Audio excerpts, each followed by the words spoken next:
Story time. Back in the 70s, I had an elderly cousin Nita.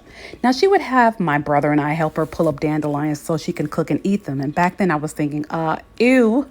But since then, I've learned that dandelions are one of nature's best kept medicinal plants. Now, while most people have been using chemicals to destroy this plant, this green jagged edge leaf contains powerful anti-inflammatory properties. Yeah, it has a bitter taste, which turns most of us off, but our body needs it. And just like salty and sweet and sour flavors, we also need bitter flavors. It's actually the bitter flavor which assists the body with blood purification and cellular oxygenation. And it also helps our body digest food properly.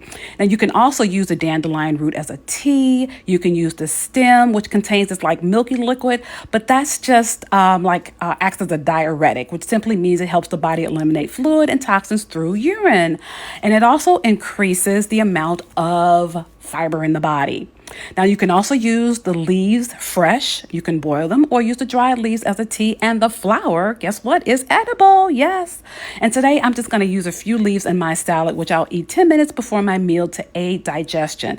Now, I'll probably throw in some purple onions, avocado, and make a light dressing with raw honey, lemon juice, salt, pepper, ginger, and a little olive oil. So you know what? The next time you see a dandelion, think medicine, not nuisance. Okay?